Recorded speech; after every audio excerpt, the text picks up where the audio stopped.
Greetings from Storybrooke. From Storybrooke. This is the land where you should be careful what you wish for on your birthday. And we also talk about ABC's hit series Once Upon a Time. And there's only the two of us here this week, unfortunately. How are you this week, Monica? I'm good. Good. Good. I don't know. Not a whole lot. Not a whole lot's going over. Not a whole lot is going on this end either. If I seem a little weird, it's just because I'm not used to doing this with just the two of us. Elizabeth and Tony unfortunately couldn't join us this week, so it's just me and Monica. And Monica, why don't you just go ahead and hit us up with the rhyming summary? Robin hunts the fearsome giant, and Alice won't be compliant. Regina sends Lucy into the serpent's den, but Dr. Facilier is a step ahead once again. Ivy wants to change loved ones' hearts. To find Anastasia, she will need her smarts. To save Robin, Alice needs her power. In this week's episode, The Girl in the Tower. Girl in the Tower. I've really liked what they've done this season with this storyline in particular with Hawke and Alice, and now we're finally getting to see a little bit of the meet cute of Alice. And yes, I loved that. So yes, all in all, spoiler alert, I actually really liked this episode. It felt like a Jane Espenson episode to me. We were kind of speaking to that a little off camera before we started, and it wasn't. It was one of the writers, Dana. I'm sorry, I don't know if you have that up in front of me. I didn't. I did not write it down. Dana Horgan and Leah Fong. Yes. Okay. I believe Dana. It said looked like it had done 14 episodes of Once Before. Mm-hmm. It didn't really look like she had anything else on her resume. And then Leah, it looked like she had done some episodes of The Magicians, which is actually a pretty decent show on Sci-Fi. It's a bit adult Harry Potter. It's a little risque. I mean, it's on cable TV, so it's not HBO risque, you know. That's a whole new level. Right. It's not Game of Thrones or anything, but it's definitely it's worth a watch. I'll give it that. I think they're in the third season now. But it's pretty much a Black Beak or some Beak Bill or something like that is the name of the school they go to. And it's almost as opposed to a high school for college for magic kids. It's more like a college for magic people. But I mean, the same deal. You know, you get a magic invitation that sends you that invites you to the school that no one knows exists. I mean, but then at the same time, they also borrow heavily from, say, Chronicles of Narnia, even. It's almost a little bit of a hodgepodge and borrows liberally from this and that. And like I said, definitely worth a watch. Anyway, we're here to talk about Once Upon a Time, not The Magicians and everything else. So that being said, let's just go ahead and get right into it.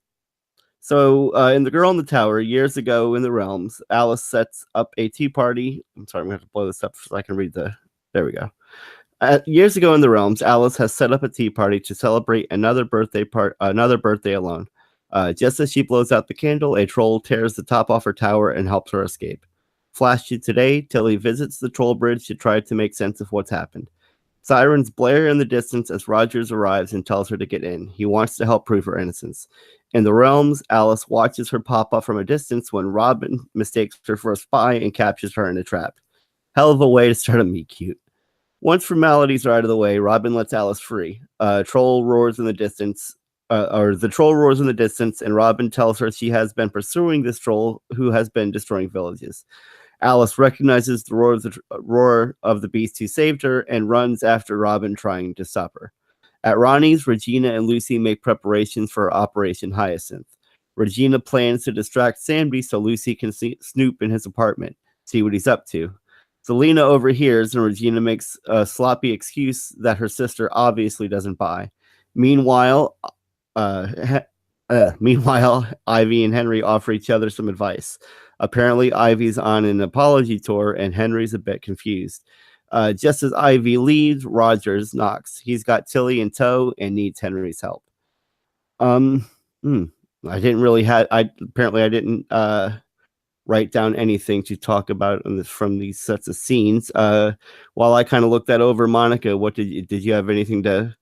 I had a few points on this section. Go ahead. So now we know why she loves that troll bridge so much. I love that, and I've loved the troll bridge since it's appeared. It's always felt like a character, and I've always felt like there's something more to it, and I was really happy to see that brought to fruition in tonight's episode. Yeah, that was really nice. And to be honest with you, I didn't see that coming when just in this first set of scenes. I didn't realize that's what was going to be happening. And so just in true Once fashion, how the timelines parallel each other, and this was just a really good episode. And we'll talk more about that as we go along. But yes, I too loved that as well. I really think that, I don't know the actresses' names, but I think Alice and Robin have a great chemistry. Even more so than Henry and Jacinda, unfortunately. I've pretty much liked most about, like I said, this is the part of the storyline that I've really liked. And that's good, because this is not the main characters. Even though this is Hook, it's not the Hook. This is Nook. it's Nook. Exactly. Did you have anything else to add before we move on? Alice is Rose Reynolds, and Robin is Tiara. Oh, you're talking about the actresses' names. Yeah, I can't pronounce that one. Okay. Yeah, I had some more notes. So she mentions the hat, and so I wondered if that was the real Hatter's hat. That left me a little confused, that scene. Like, did she or didn't she go to Wonderland? When we first met her, she said, "You'll make one trip." Right, but then we also know later in this episode, I believe she says she spent 6,205 days in the tower. So that's 17 years. So she left on her 17th birthday. I don't know how old she was supposed to be here, but it's odd that she had to have had those characters there before she went to Wonderland, because that was the first. She hadn't left the tower before that. Well, when Robin caught up with her that first time, she said something about Henry and Jacinda left you in Wonderland looking for a cure. Right. And she's like, and I failed. Right, and we saw her there in Wonderland, I believe, in the beginning of the season. But what I'm saying is that before that, that scene that you're talking about. How did she know those characters when she hadn't met them yet? Exactly. Yeah. And I mean, I guess you could go to, maybe it's the magic in her that we should have known all along that she has, being that she's the daughter of Gothel. Gothel, yeah. But what was I saying? I'm sorry, I lost my train of thought there for a moment. I mean, the Hatter, the rabbit, she was having the whole tea party scenario, I mean, as if Wonderland was just this thing in her head, like that's what, like what occupied her time and, helped her to pass time in the tower. But like you said, we saw her there in the beginning of the season, I believe, when or not the beginning, it would have been, I guess, like the middle of the beginning of the season when they had like Jacinda went to find her mother, I think, or her father. Yes. And I remember Her mother. the one thing I remember clearly was there was a Star Wars backpack at the tea party setting that they never really touched upon again. But Or that's acknowledged. yeah, exactly. Yeah, or even acknowledged at the time. That's true. And I was really hoping, like, oh, is this going to be Jacinda's mother's backpack? Or we're going to find out that Jacinda's mother was from our land all along? And you know what I'm saying? But it never really went there. Oh, go ahead. So then we get to Regina and Lucy's meeting. Okay, texting is quieter, but it also leaves evidence. And how does Lucy know Dr. Facilier, but doesn't know enough to stay the heck away from him? Yeah. Where is she getting this information from? That whole let's not do walkie-talkies thing was obviously just a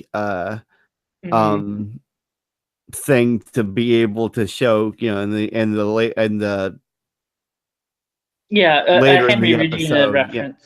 Well, that, and also later in the, like, I guess it was kind of a nod of like, oh, this is modern times, like this is, a knock at that. But then at the same time, it was like, oh, they had, was it Kelly or Zelina or whatever we call her at this point, who told Regina something along the lines of, well, at least walkie-talkies make noises. Yeah, they squawk. Yeah, something like that. Yeah.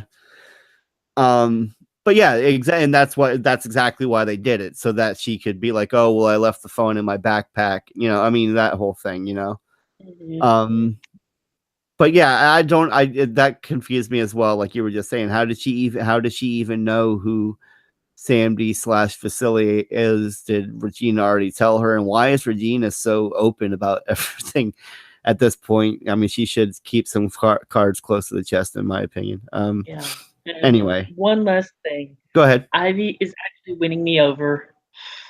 I never thought it would happen. I feel like she's the one person that I've like kind of, rooted for redemption. Has she actually killed anyone? Like, even in her past stuff, have they shown her like actually? I'm just curious now that I'm thinking back over, because I mean that's kind of always been my tipping point. As far, yeah, you can be led down a dark path. Yeah, things can happen. But once you start like taking lives, then that's a pretty hard road to come back from. She was probably involved in poisoning Henry to some extent. Yes, but at the very least. As far as actual death, I can't think of anything. True. But yeah, like I said, I can't think of, and that being said, like you did, like you just mentioned, she did poison Henry and worked with Gothel and whatnot. So that's not to say that she's yeah, she's not innocent. Yeah, but I do feel that she is I wouldn't be opposed to her being redeemed, and it does feel like they're going that way. I don't know if she'll sacrifice herself, because that's kind of almost what it. I mean, that scene with Henry almost felt like a goodbye. Yeah. But we'll see. And like I said, there's so many things up in the air too, like what we're seeing now and what they originally had planned to play out, I'm sure will be totally different, because I don't feel like we're still seeing episodes that were being in the process of being produced before that news hit. Unfortunately. And so I feel like in another episode or two, we'll start seeing a huge turnaround as far as like a hit the brakes on whatever storyline is going at this point, and full steam ahead to the end, But on with the rest of this episode. Robin follows the roars to a local village. Alice tries to explain her case for the gentle giant. Excuse me, need to get something to drink. They enter the pub to see if the villagers have seen anything and find a group readying weapons and torches. They aim to take out the monster, destroying their homes. When Alice tries to defend the troll, they decide to lock her up. When Robin comes to her defense, she joins Alice in the cell. At Henry's apartment, Rogers tries to piece together an alibi. He notices some powdered sugar on Tilly's shoes, which jogs her memory of beignets. She stays behind as Henry and Rogers visit Roland Bayou. Across town, Regina pays Sandy a visit to invite him to lunch. On their way out, Regina rigs the door so Lucy can slip in and do her best Harriet the Spy impression. Back at Henry's, Tilly's grown bored. She searches the apartment and the book Robin Hood catches her attention. She props her feet up and notices something stuck to her shoe. A grocery sticker gives her another shock of recognition and she bolts out the door. Unfortunately, when she hits the grocery, no one seems to remember her. In the realms, while locked up, Alice and Robin bond over their respective prisons. Robin finds a way out of her cuffs and escapes. Afraid that she will try to stop her again, she leaves Alice behind as she leaves to kill the troll. Back in the Heights, Regina and Facilier enjoy a stroll by the water when Zelina interrupts their afternoon date. She wants to know what Regina is up to. When Facilier leaves the sisters to hatch it out, Regina tells her Lucy's at his apartment and they have to warn her. All right. I will mention I didn't write any notes, so I'll go over some notes that Elizabeth left in here. First thing I noticed is that this is the same set and the same bar that Tinkerbell showed Regina where she was supposed to meet Robin Hood originally. You can see it is the same place when you freeze the frame in the episode and in season finale of season 4. Huh. That's interesting. I don't know if that was the same. I wonder if it's the same name as well. We'll have to get Elizabeth's input on that on the next episode because she does seem to have actually gone back and done the legwork on that. But if that is, that's a good eye, Elizabeth. I had not noticed that at all. And then she says, Nobbin says when she is breaking out of the prison that chasing down the troll is her one way to uphold her father's legacy. I respectfully disagree. I'm sure all he really would have wanted was for her to be a good person. True. Yeah. True. And I feel like that's what this whole thing is about is I think she's not only confused about herself, but she's confused, first we saw that she was trying to be magic because that's what she thought that she needed to be because that's what her mother was. Now she's decided that no, I'm supposed to be my father, and she hasn't really found herself yet, Mm-hmm. And I'm sure Alice will help her do so. And I think her picking up Alice rather picking up the Robin Hood book was another kind of neat cue, almost. Yes, yeah, and along with the spoiler alert scene at the end there, I said, Mm-hmm. the little touches like that in this episode really made me feel like this was a Jane Espenson episode, and if anyone who knows me, that's my highest praise to Dana and Leah. Yeah, anyway, they did a really good job with this episode, and unfortunately, while we don't have a lot more episodes of this show to go, I look forward to seeing their work elsewhere in the future. Yeah. So what did you have to add for these scenes, Monica?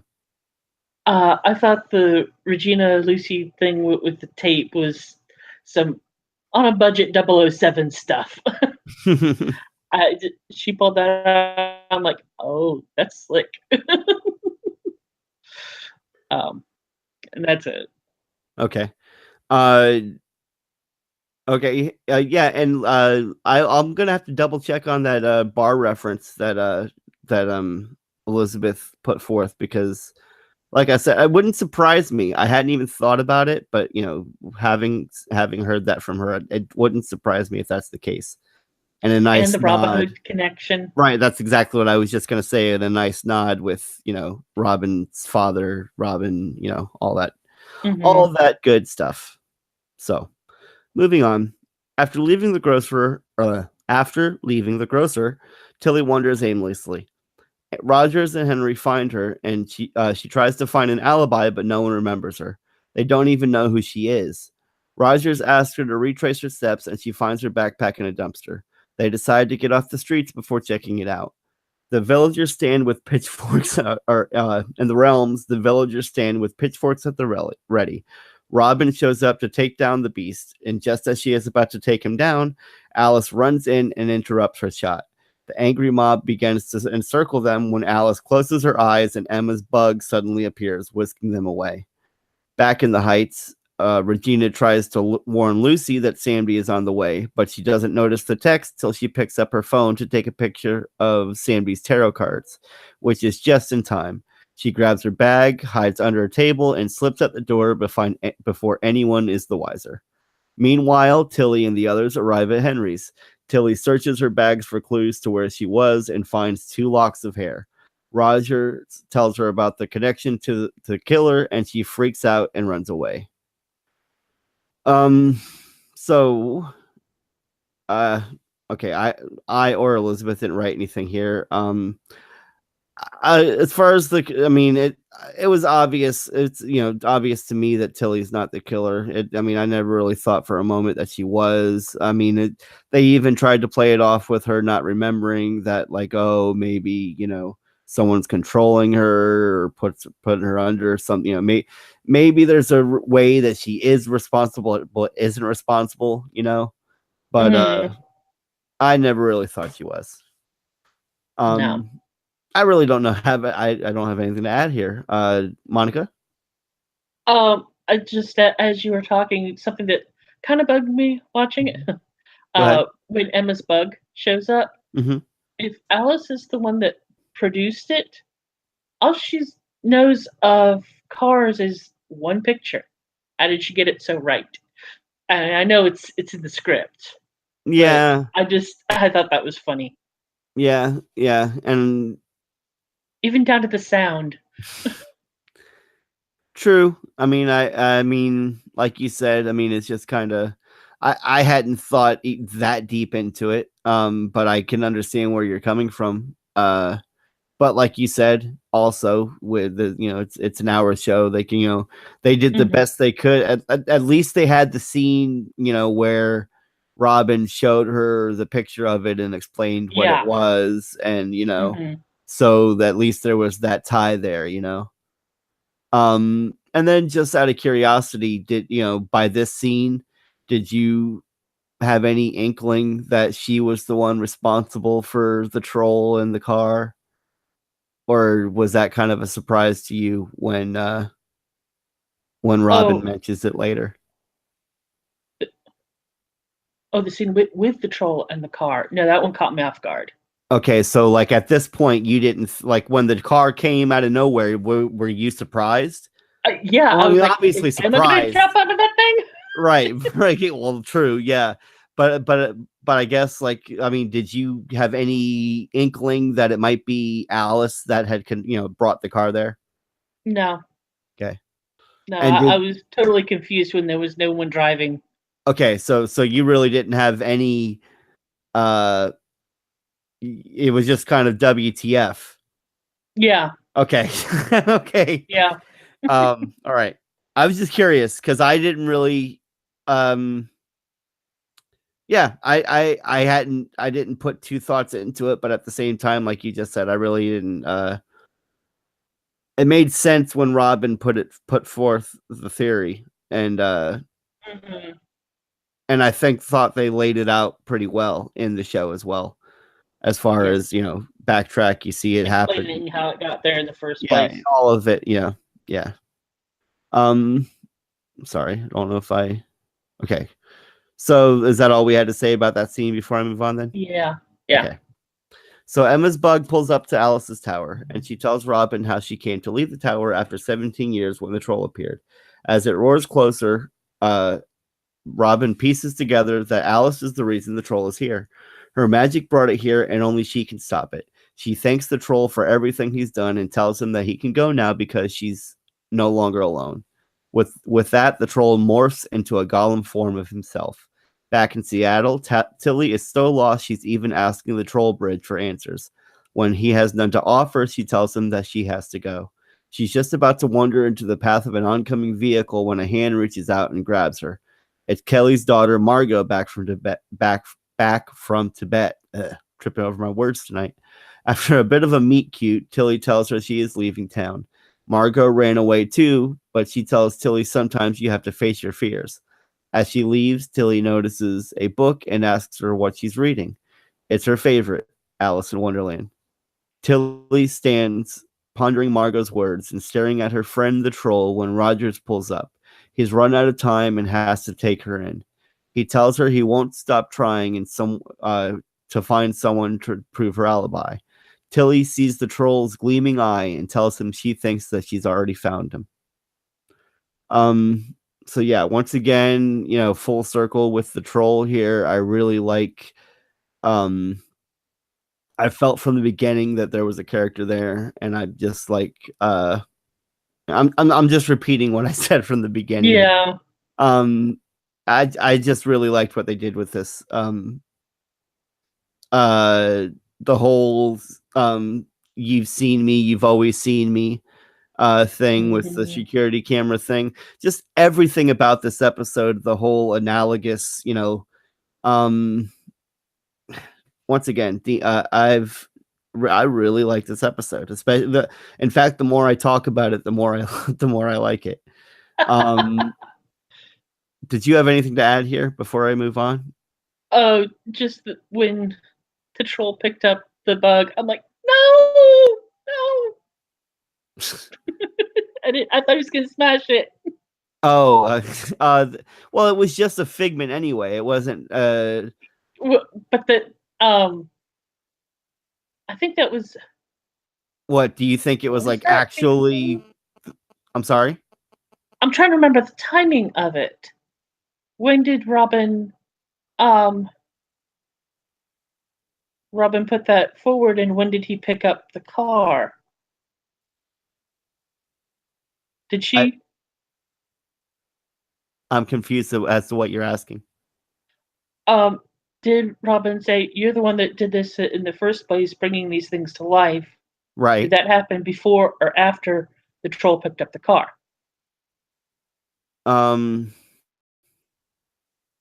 I honestly don't remember that part. Like, yeah. I mean, I remember him picking up the. I'm sorry. Mm-hmm. That's where I was getting confused at. Okay. Yeah, but I mean, you were afraid the troll was gonna hurt her with the car or something, or? No, I was afraid the troll was gonna smash the car. Oh. But the car was a Volkswagen Bug, so. So it was just a sentimental attachment to you. Yeah. Okay. Okay. Now I understand. My friend had a bug that his dad had gave him, and he was living with me and my ex-wife wife at the time, and I had to go pick her up from work, and so I borrowed his car to do so. And an old couple pulled out in front of me, and I totaled his car. Oh no! I totaled his car. Oh. Yeah, it was not cool. Jaws of Life had to get the guy out, and oh my goodness! Like, I didn't realize how bad it was. I went to get out of my car, and like when I did, I just kind of like fell over because it was a clutch, and so like both of my feet went straight to the floorboard to try to stop it, and when it did, I guess I kind of like screwed up both. I didn't like break my feet, but just the force of the collision, So yeah, that's my bug story. Okay, moving on. You didn't have anything else to add then there then, no. Right? Okay. No. All right, so Regina partakes in the benefits of owning a bar when Sandy drops by to return something. Lucy, I'm sorry. Let me try that again. Take two. Regina partakes in the benefits of owning a bar when Sandy drops by to return something Lucy left behind in his apartment. Apparently, they weren't as slick as they thought. Regina grills him about the tarot cards Lucy found, and he tells her he is after the Dark One's dagger. She begins to tell him that she'll stop him, and he gives an impromptu reading. There is a great love in her future. She says she has no choice but to stop him, and he tells her that she should find a way to have it all. Across town, Rogers finds proof of Tilly's innocence on the security cam. She thanks him for believing in her when no one else would. And flashback to the realms, Robin puts together a cake and candle to let Tilly make a birthday wish, as long as it's not for more trolls. Back at Ronnie's, Regina apologizes for hiding Sandy from Zelina and tells her that Sandy's after the dagger. And she admits she still has feelings for him. Their drink, Margot pops in to surprise Mom. Elsewhere, Tilly flips a switch to turn the lights on in the hole she calls home. All alone. She starts a pot of tea when she hears a knock. Rogers has come by to return her backpack. He tells her it's not safe for her here. When she says she has nowhere else to go, he offers her to stay at his place. She accepts and turns out the lights as they leave for home. And end of the episode. Once again,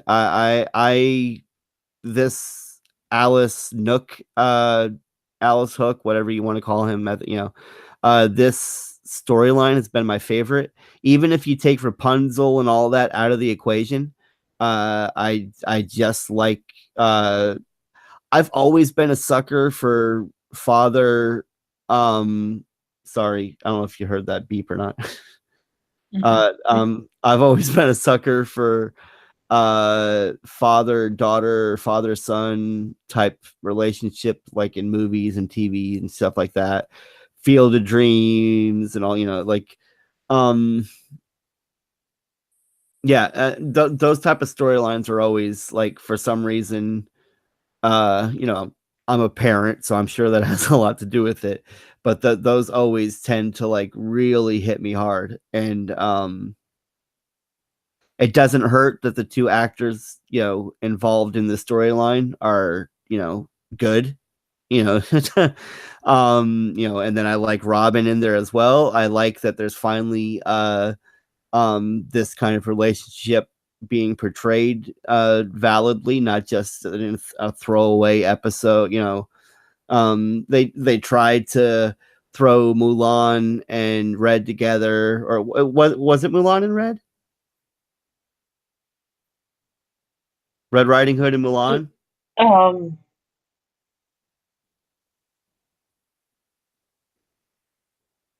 Yeah, because there was rumors for the longest it was going to be Mulan and Aurora. Right, but it ended up being Red. But that makes sense too to me.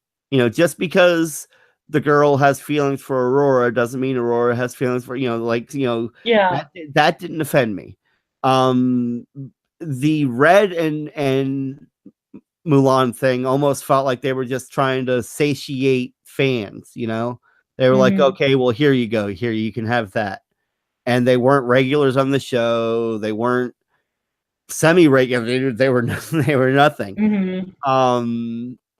So yeah, I really felt like that was kind of almost a cheat, Whereas with this, these are characters where, had this show gone on, they were obviously set up to be part of the main cast of like newcomers.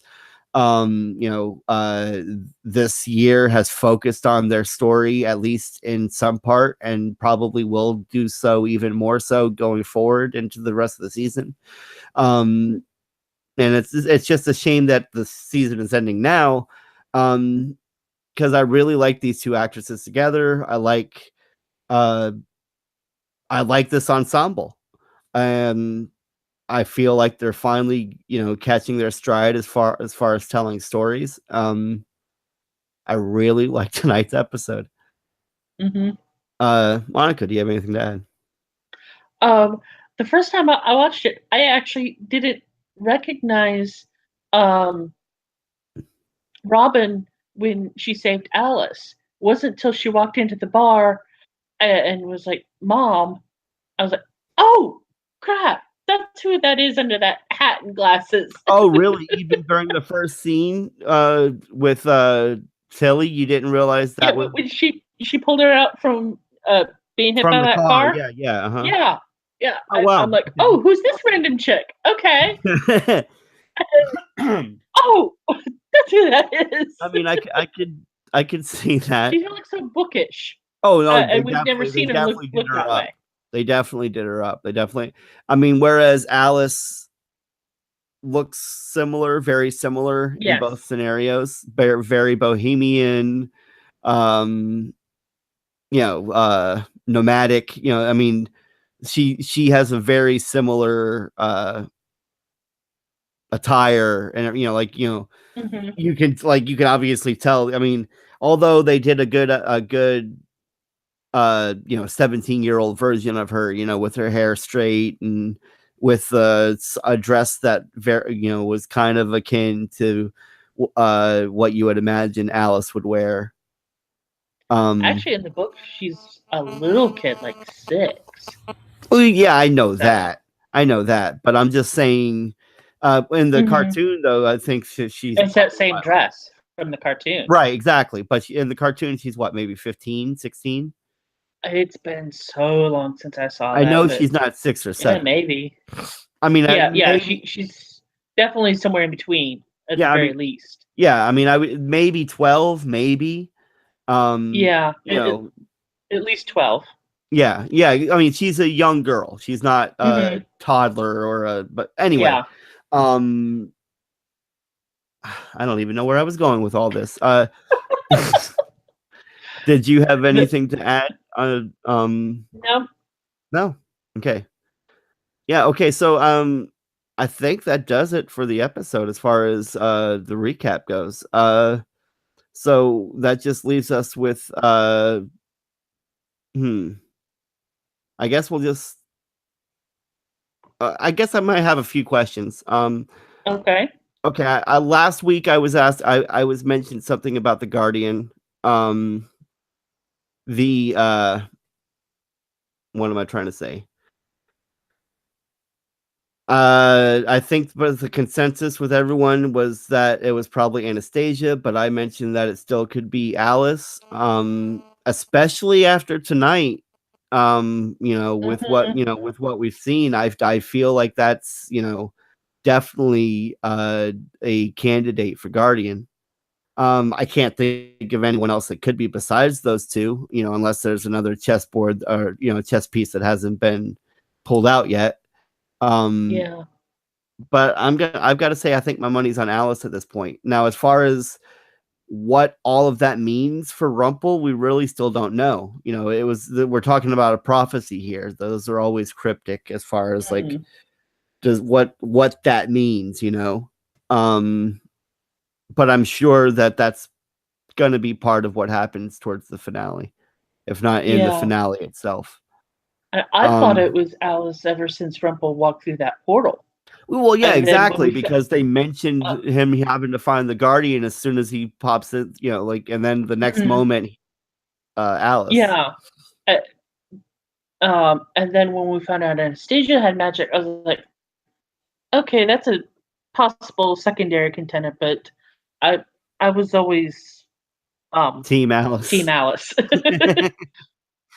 Okay, I feel like there was another question I did want to ask. Um, do you think we'll ever hear from Nick again? Probably not at Oh, this point. yeah. It's not like he had strings to tie up, Yeah, and especially if and now, Jacinda and Henry get their memories back. right, and now that we've seen with Well, the they blood test, knew Nick was their friend, even he was you Jack know, the Giant Slayer, right?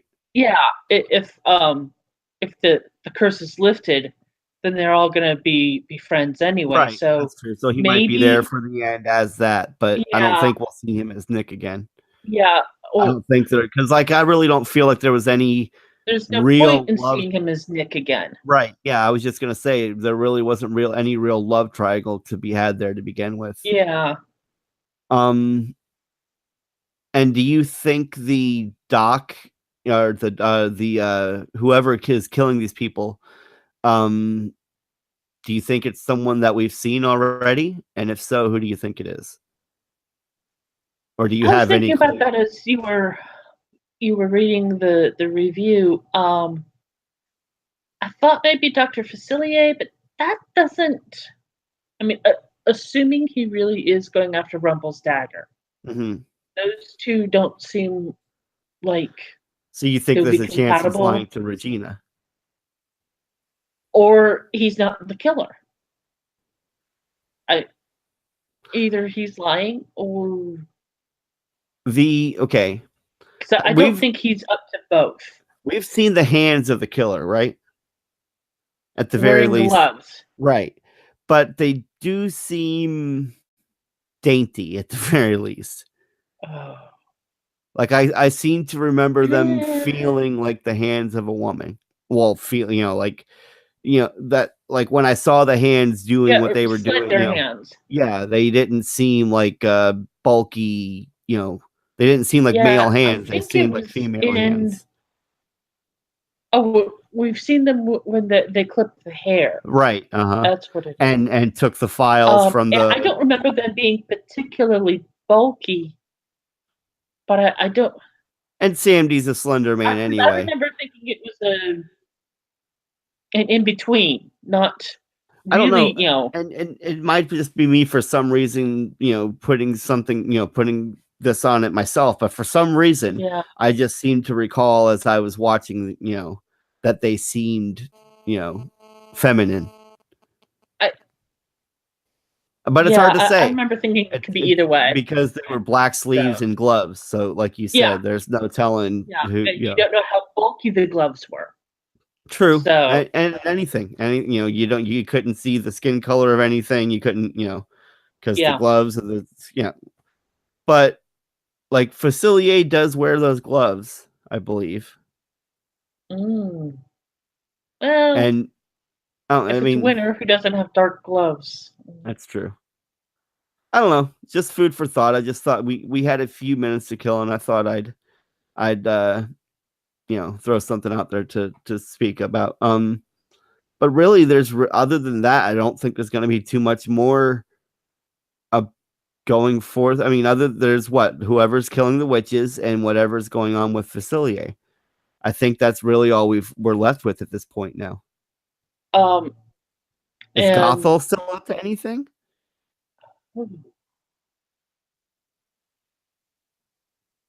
unless she's the killer, Well, but that could very well be, and that she's could part very of the coven. So unless it's part of some spell, like she's trying to she's take gaining all their their magic. power, Yeah, you and I were on the same page right there. um, Yeah, that's the only thing I can think of that would give her motive. right. And it would make sense from a writing standpoint because then you're not throwing any of the other character, like if you think about it, the only other person in the cast that it would make sense at this point would be Ivy. And the only reason I say that is because, like, okay, she feels like she's like these are the people like without Gothel and her coven, maybe this wouldn't have happened with her mother. They're the people who put her mother in the tower, and then her mother became who she was, and then treated her like she, you know what I'm saying? So she almost Yeah, uh, blames these witches for or her at least mother's Gothel. right and her coven. And so I mean, that might be the case. Or like I just said, it would be Gothel, maybe trying to usurp all the magic. Um, but other than that, I really don't see any other candidates in the current like regular cast. I mean, it's obviously not Yeah, gonna, because like everyone else is kind of good, good yeah, guys. we're kind of running low on The only other dubious person, people.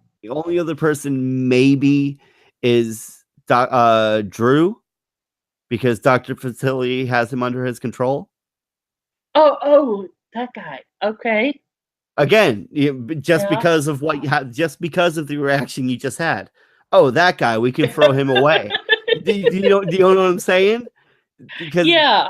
Yeah. We at met this him once. right, exactly. So at this point, there's not, it's not going to be Sabine or Jacinda or Henry or Kelly or Mhm. it's not going to be any of those people. Obviously, it's got to be someone who means nothing at and Mhm. although Gothel and Ivy mean something, at the Yeah. end of the day, especially Gothel. Yeah. But yeah, so there's I, really the more I think on it, I'm liking Gothel for this. yeah, Yeah. I am too. But I do feel the other two options I threw out there are definite, like I said, especially Drew. Like if Facilier's up to it and he, like we just said, it's just a character that's just it doesn't matter. This was just a plot point that we could just throw away now. Which I feel is going to be a lot of the rest of the season, unfortunately. Because, like I said, I do feel like they were doing a really good job, and I kind of was looking forward to seeing what they were going to do going forward. That being said, it is time for this week's arbitrary scale out of let's go crazy. Oh dear. It's a lot of I might 342 hot toddies. I'm gonna need some help drinking those. I'm probably gonna pass out after the first 30. Um, but but out of 342 hot toddies, Monica, what do you want to give this episode? 325. Okay. Um, since we've been talking so much about how we love, how much we like this episode, why don't you let me know why it didn't eke out those extra 20, 15 to 20 points? There's always room for improvement, True. but this was a really, really good episode. Okay. So you don't really you can't think of anything offhand that that's another thing too. Yeah, Like there wasn't anything that really bugged me. Okay. No. Yeah, that's what I'm saying. There were no huge plot points we're sitting here batting over about like why did that happen? Why did this happen? Mm-hmm. Just everything made sense. Mm-hmm. You know what? I'm gonna give it 342. I'm gonna go ahead and say it deserves score. 342 hot toddies. Okay. You're right. There's always room for improvement, but at the same time, if you hold to that argument, then you'll never give anything a perfect score. Mm-hmm. Which there's an argument to be had for that, being valid. But at the same time, I feel like I enjoyed the episode. I enjoyed the acting of the episode. I enjoyed the writing of the episode. I thought everything made sense. I thought there were no plot holes. Just like I said, the more I talk about this episode, the more I like this episode. So yeah, I'm gonna give it 342 hot toddies. You're not gonna hear that a lot from me. I'm not saying I'm spilling haterade all over the place, but I mean, there's been quite a few episodes of this show that have been a little lackluster, and so which makes it all that more great. I can't think of another word right now. When someone comes along and does an episode of the show the way it's supposed to be done. The parallel storylines. This was like a perfect example of a Once Upon a Time episode. Yep. I really have no other way to put it. Yeah, I I'm at a loss for words. I really don't know what to say. I'm also used to getting so much more feedback from, usually there's 2 or 3 other voices here saying stuff. But just 2. Yeah, and I can't wait to hear what Monica you're Monica, I'm sorry. What Elizabeth and it's late, okay? Yes, it is. It is. I can't wait to hear what Elizabeth and Tony think about this episode. I Yeah. believe Elizabeth did mention that she liked it, but I really, really like this episode. As far as news and speculation, I mean, going forward, we keep saying this every week. There's not going to be a whole lot of news because there's not, Yeah. that we're coming to the end, not just of the series. Mhm. One big, I guess the best news of all is that I believe it's official that Jennifer Morrison is returning, Yes. and Yes. She's tweeted as some. well as Sean McGuire, as well as Jennifer Goodwin, I believe, and Josh Dallas. thank you. I had the first name in my head. I was trying to think of the second. Beauty pie. But yeah, there's so many. I mean, obviously, it's just going to be a scene or two, if not just one big scene, with all of them there. I think they did something similar in the last season or the season before, or maybe even at the beginning of this season. I can't remember. But there was a moment where it was like one scene where it was like everyone, and then that was just it. Yes. But it'll still be good to see them all together for one last time, and I'm glad that they're not having an ending without Emma Swan, because I feel like that would have been a shame to do so. Even though it's a shame, a lot of people felt it was a shame to go forward without Henry and Emma and everyone else. At the same time, I'm enjoying what they're doing, what they've been doing, but I'm just glad that the others will be back. But why don't you guys let us know what you thought about this week's episode? We want to hear from you. You can always write us at greetingsfromstorybrooke@gmail.com. You can hit us up on Twitter at gfstorybrooke. The Facebook is facebook.com/greetingsfromstorybrooke. And of course, the voicemail is 424-274-2352. That's 424-274-2352. Okay, and Monica, if anyone wanted to reach you, where would they reach you at? I'm occasionally out on Twitter at Monica Sedai. That's Sedai. And then, of course, you can always catch me at Twitter as at Inevitable Hawke. I think I have an Instagram, same name, Inevitable Hawke. Sometimes I post my theme park pictures up on there. I go to Universal at least once a month. I just saw Bush there this last weekend. Oh wow! Yeah, there. I only stayed for 4 songs. My kids wanted to. They're like, "Oh, this is great. Can we go ride some roller coasters?"